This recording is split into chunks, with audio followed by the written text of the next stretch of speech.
ओम नमः सिद्धेभ्यः। नमो जीर्णाणम। सभी को सादर श्रद्धात्म वंदन।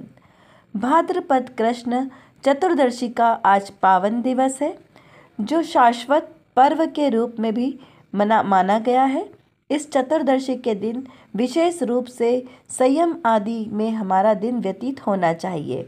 तो चलिए आज के इस पावन प्रसंग पर देखते हैं प्रतिदिन प्रसारित होने वाले सोनगढ़ से संदेश में आज हमारे लिए कौन सा संदेश प्रसारित हुआ है।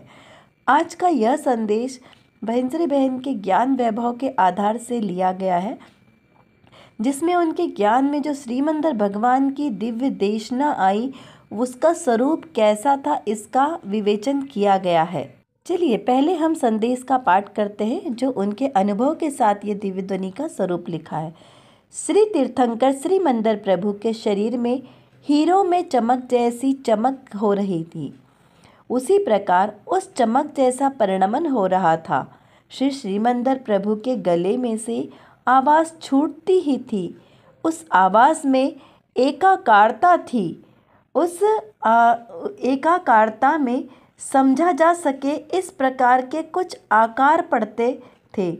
उनकी वाणी और शरीर सब मानो आत्मा से पृथक पृथक तीरता तीरता ज्ञात होता था।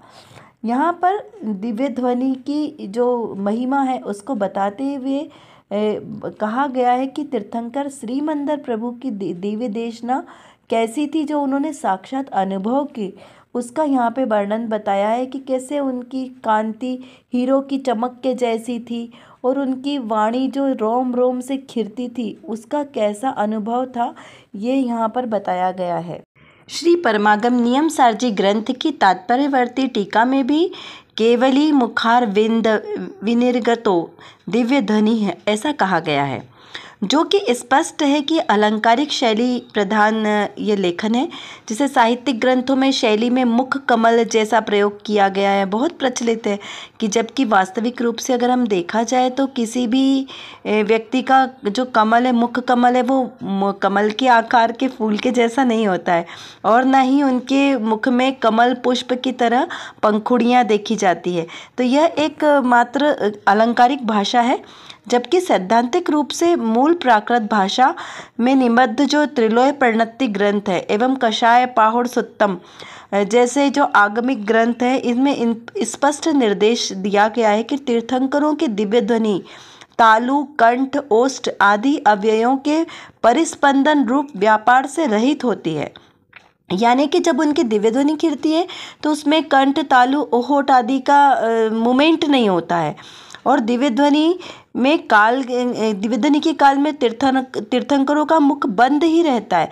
जैसे हम बोलते तो हमारा मुंह खुलता है ना, लिप्सिंग होती है, लेकिन जब तीर्थंकर भगवानों की दिव्य ध्वनि खिरती है तब उनके लिप्स आदि कोई लिप्सिंग नहीं होती है। ऐसा उनका यह अतिशय है। तीर्थंकरों की दिव्य ध्वनि को 18 महाभाषाओं एवं 700 लघु भाषाओं में से समन्वित कहा गया है। इस कथन से क्या समझना कि ऐसा नहीं है कि तीर्थंकर भगवान इतनी अलग अलग भाषाओं में बोलते, ऐसे तो बहुत मुश्किल हो जाएगा। लेकिन वो बोलते तो एक ही भाषा में है, उनकी वाणी तो एक ही भाषाओं में खिरती है, मतलब बोलते नहीं है जो सर्वांग से खिरती है वाणी एक ही भाषा में, लेकिन जितने लोग होते हैं वे अपनी अपनी भाषा में उसे समझ जाते हैं। अभी हम पहले देखते हैं कि 18 भाषा ये कौन सी मूल भाषा है। तो ये एक कुमुदेन्दु देव आचार्य द्वारा रचित एक ग्रंथ है, श्री भूवलय जी ग्रंथ, जो यवनांक लिपि में लिखा गया। बहुत ही सुंदर और इतना अलौकिक ग्रंथ है कि उसकी जितनी उसकी महिमा की जाए ना उतनी कम है। लेकिन बस अभी उसे बहुत ज़्यादा पढ़ा नहीं गया है, थोड़ा ही पढ़ा गया है, जिसमें ये 18 भाषाओं का स्पष्ट उल्लेख आया है। उसमें से जो 6 प्रकार की मूल भाषा है, उसमें 2 प्रकार से विभाजन किया गया है। एक में प्राकृत, संस्कृत, मागध, पिशाच, सोरचैनी और अपभ्रंश, इस प्रकार से ये 6 भाषाएं लिए। इनके 3 रूप लिए हैं, आदि, मध्य और वर्तमान रूप। और एक और जो उसका भेद किया गया है, उसमें कर्नाटक, मागध, मालव, लाट, गौड़ और गुर्जर, इस प्रकार की ये 6 भाषाएं ली गई है। इनके भी 3-3 रूप लेके इस प्रकार से 18 महाभाषा होती है और उसकी उत्तर भाषाएं 700 लघु भाषा, जिसको हम प्रांतीय भाषा भी कह सकते हैं। इस प्रकार इसमें वर्णन आया है। अब यहाँ पर हम देखते हैं कि आचार्य समंतरभद्र स्वामी ने जो स्वयंभू स्तोत्र में लिखा है, तव वाग्मृतम श्रीमत्सर्वस भाषा स्वाभावकम, अर्थात आपकी वाणी रूपी अमृत सभी भाषाओं के स्वभाव रूप होता है।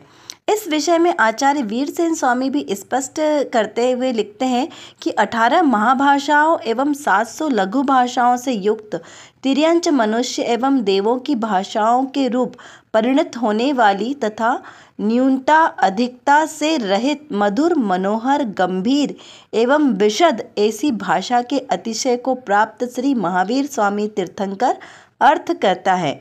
ऐसा धवलाजी ग्रंथ और कषाय पाहुड़ सुत्तम ग्रंथ में भी स्पष्ट विवेचन है। पुनः इसे दिव्य ध्वनि को असंख्यात गुनी भाषाओं से समन्वित भी कहते हैं।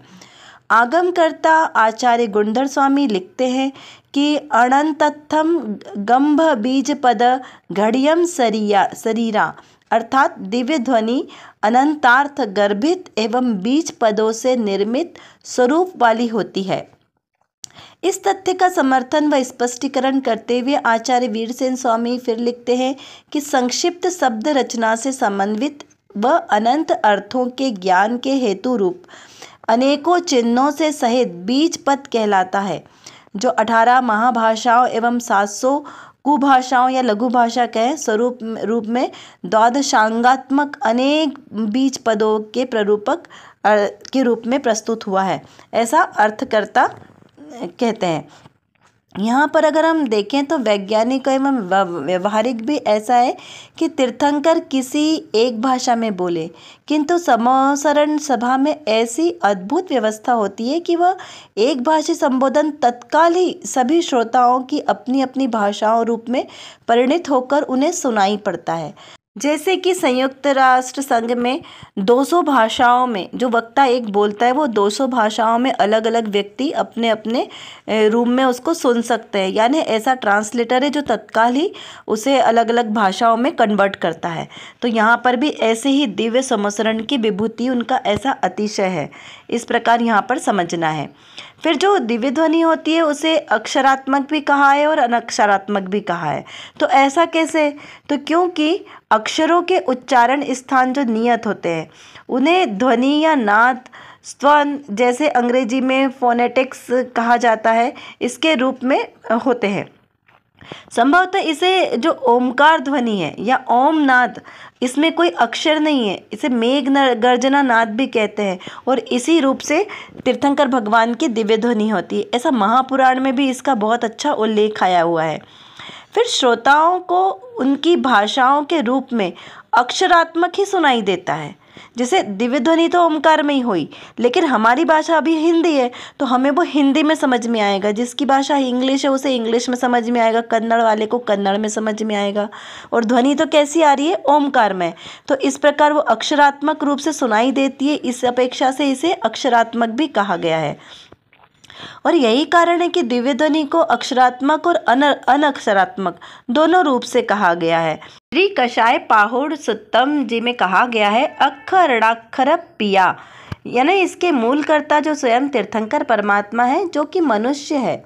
अतः इसका मानुषी होना तो संभव सही ही लगता है, किंतु इसे 100-700 लघु भाषाओं एवं 18 महाभाषाओं में परिणित करके जो श्रोताओं तक पहुँचाने की व्यवस्था है, वह स्वयं सौधर्म इंद्र के आदेश से मागध जाति के जो देव होते हैं वो करते हैं।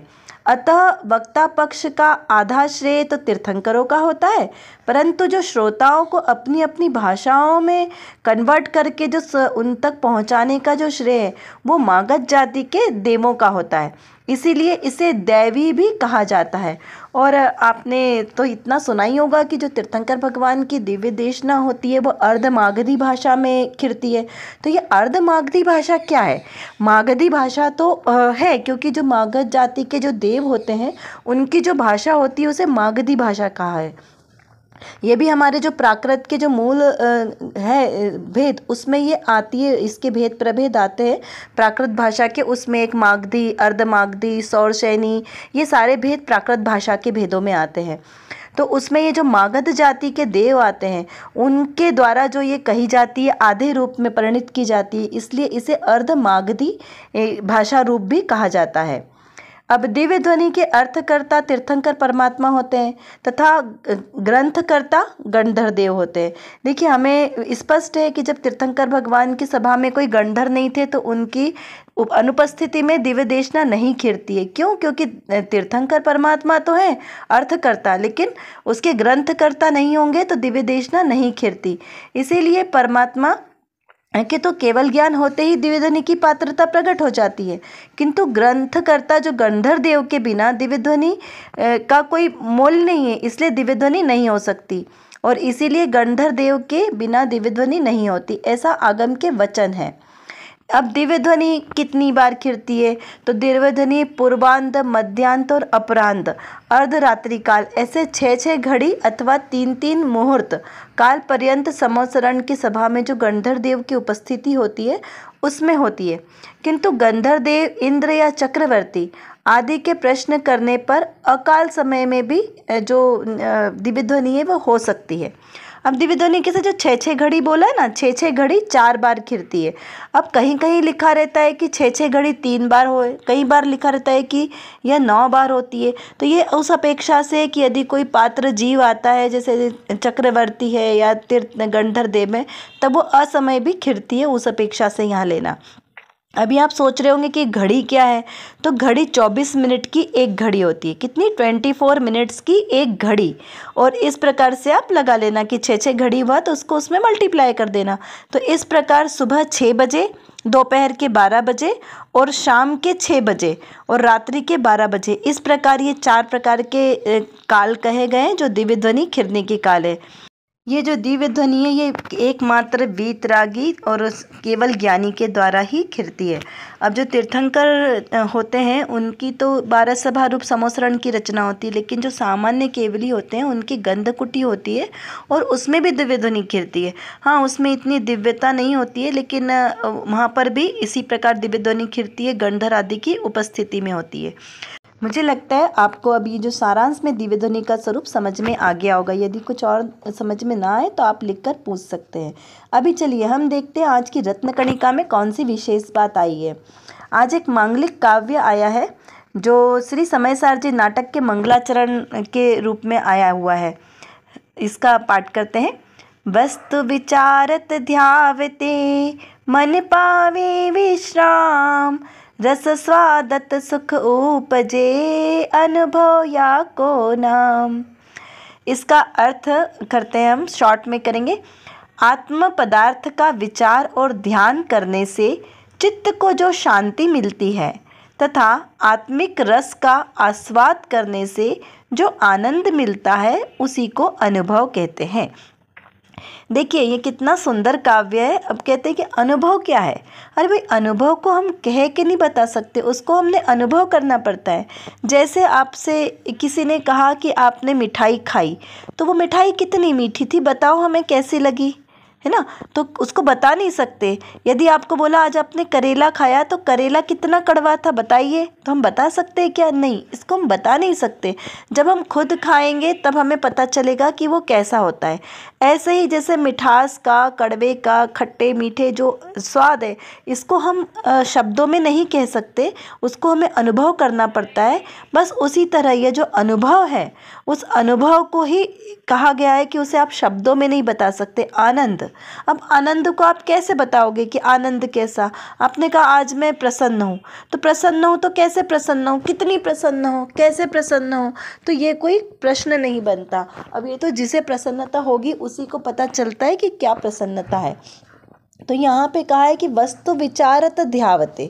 अब प्रसन्नता किस चीज़ से हो रही है? तो वस्तु का विचार करने से, उसका ध्यान करने से। क्या होता है? मन पावे विश्राम, कौन सी वस्तु? जो है आत्म तत्व वस्तु, मतलब जितनी भी संसार में जो पदार्थ दिखते हैं ना वो सब वस्तु कहलाते हैं, जिसमें सत है। जो सत द्रव्य गुण लक्षणम जो है उस प्रकार से जो भी चीज़ें हैं वो सारी वस्तु कहलाती, जिनका अस्तित्व पाया जाता है। तो उसमें हमें यहाँ बात लेनी है, क्योंकि अपने को अपनी मुख्यता से लेनी है। तो जो मेरा जीव आत्मा है उसकी यहाँ पर बात चल रही है कि मेरा जो आत्मा है, जो मेरा आत्म स्वरूप है, वो क्या करता है? वस्तु विचारत ध्यावते मन पावे विश्राम। जब मैं अपने आत्म स्वरूप का विचार करते हैं तो कैसा होता है? उसका ध्यान करने से मन विश्राम मतलब सुख और शांति को प्राप्त करता है। अच्छा, अभी यहाँ पर एक प्रश्न उठ सकता है कि सिर्फ आत्मा का ध्यान करने से ही शांति का अनुभव होगा, क्यों हम पर पदार्थ का ध्यान नहीं कर सकते क्या? तो पर पदार्थ का ध्यान करेंगे तो क्या होगा? तो देखिए, अगर हम यहाँ निश्चय से बात करेंगे ना, तो आप पर का चिंतन करोगे तो भी आपको विश्राम शांति का ही अनुभव होगा, क्योंकि आपको वस्तु का स्वरूप समझ में आएगा। जैसे पर पदार्थ क्या है? आश्रव के कारण है, जड़ है, मेरे से भिन्न है। तो जब हम इनका विचार करेंगे तो भी हमें क्या होगा? शांति।